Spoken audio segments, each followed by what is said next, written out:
एक शहर दो एहसास चैप्टर 10।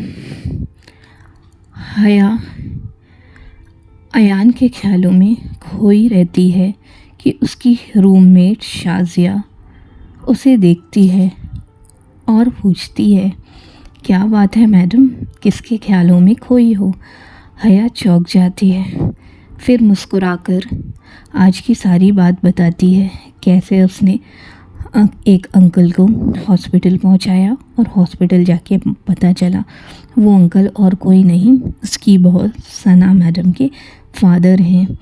और वहाँ रज़ा मलिक और अयान मलिक भी आ गए थे और कैसे अयान ने उसे घर तक ड्रॉप किया। शाज़िया कहती है, ओहो, लगता है तुम्हारे सर इतने बुरे भी नहीं हैं, है ना? हया हल्का सा मुस्कुरा कर कहती है, हाँ, सर बहुत अच्छे हैं। तभी फ़ोन वाइब्रेट होता है। अम्मी कॉलिंग। हया, अस्सलाम वालेकुम अम्मी। थोड़ा इधर उधर की बातों के बाद ज़हरा की आवाज़ थोड़ी सीरियस हो जाती है। हया, मुझे राशिद भाई से पता चला है तुम जॉब कर रही हो। हया एक पल के लिए चुप हो जाती है। जी अम्मी, बस पार्ट टाइम है, आपको परेशान नहीं करना चाहती थी इसलिए नहीं बताया। माँ ने पूछा, कौन सी कंपनी? हया जवाब देने ही वाली होती है, वो कंपनी। तभी नीचे हॉस्टल में अचानक से शोर मचता है। लाइट चली गई है। शाज़िया जल्दी से बालकनी में आती है और हया से कहती है, लाइट चली गई है हया, मैम ने सबको नीचे बुलाया है, सब गर्ल्स नीचे आओ। हया घबरा जाती है। अम्मी, मैं आपसे बाद में बात करती हूँ, कॉल कट। दूसरी तरफ ज़हरा फ़ोन हाथ में लिए रह जाती हैं। कंपनी। तभी मामा जी उनके पास बैठ जाते हैं। ज़हरा, मुझे हया ने पहले ही बताया था जॉब के बारे में, बस उसने तुम्हें बताने को मना किया था ताकि तुम परेशान ना हो। मुझे उसकी फ़िक्र हो रही है भाई। फ़िक्र हर माँ को होती है, लेकिन तुमने ही तो उसे मजबूत बनाया है। अगर वो जॉब कर रही है तो अपने पाँव पर खड़ी होने के लिए ही तो कर रही है।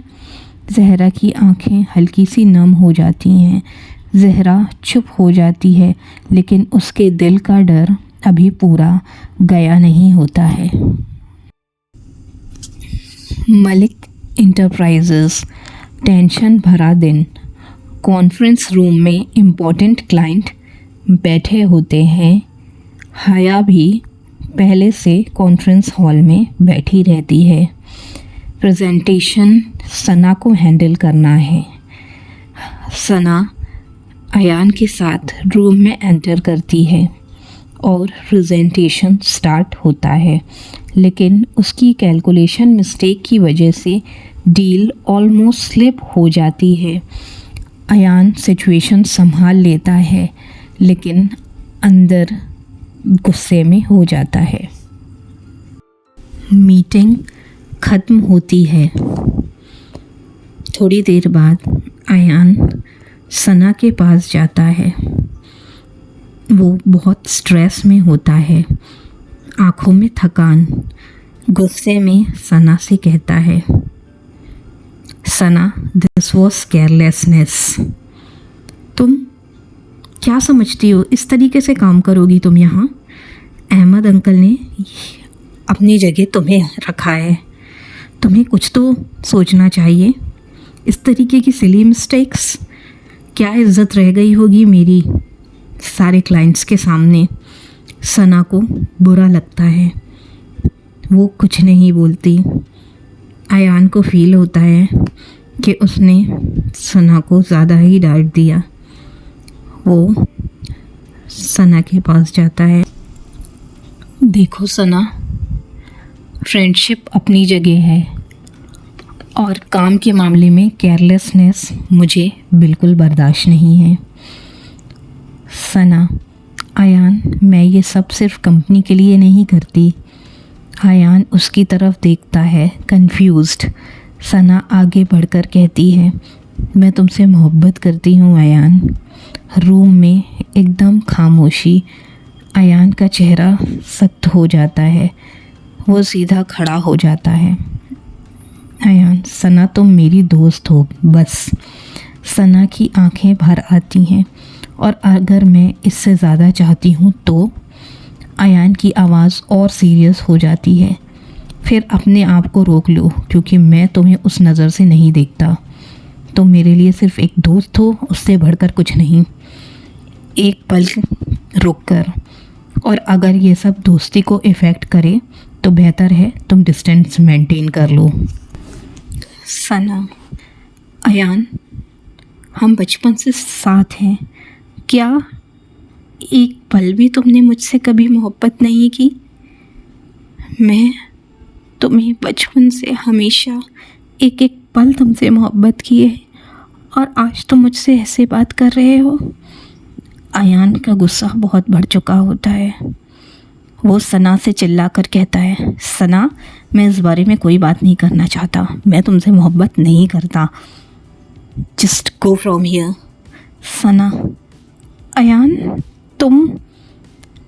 अयान बीच में ही बात काट कर, I said leave me.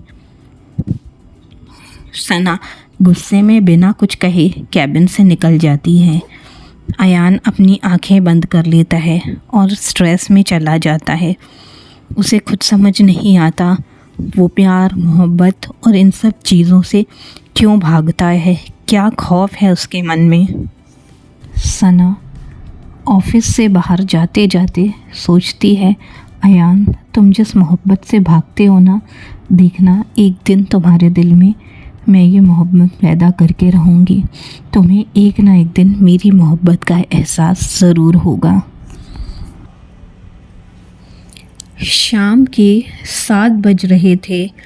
Office almost खाली हो चुका होता है। हया फाइल्स देने अयान के कैबिन में जाती है, लेकिन वो वहाँ नहीं होता। वो यहाँ वहाँ देखती है, अयान कहीं भी नहीं दिखता। वो टेरेस की तरफ हल्की सी रोशनी देखकर ऊपर चली जाती है। टेरेस पर अयान अकेला खड़ा होता है, हाथ में सिगरेट, चेहरे पर स्ट्रेस और थकान। हया थोड़ी देर रुकती है, फिर हिम्मत करके बोलती है, सर ये सेहत के लिए ठीक नहीं है। अयान हैरान होकर उसकी तरफ देखता है। Excuse me. हया धीरे से आगे बढ़ती है। स्ट्रेस कम नहीं होगा इससे, बस आदत बढ़ेगी और ये आपकी जान को खतरा बना सकता है। हया अयान के हाथ से सिगरेट छीन लेती है और फेंक देती है। अयान गुस्से में, प्रॉब्लम क्या है तुम्हारी? मेरी पर्सनल लाइफ से दूर रहा करो तुम, समझी? एम्प्लॉय हो, एम्प्लॉय की तरह रहो। मुझ पर हुक्म चलाने की ज़रूरत नहीं। हया घबरा जाती है, लेकिन हिम्मत करके कहती है, सर स्ट्रेस में तो नमाज़ पढ़नी चाहिए, अल्लाह से दुआ करनी चाहिए, ना कि ये सिगरेट। एक पल के लिए वक्त रुक सा जाता है। अयान के दिमाग में एक पुरानी तस्वीर स्ट्राइक करती है।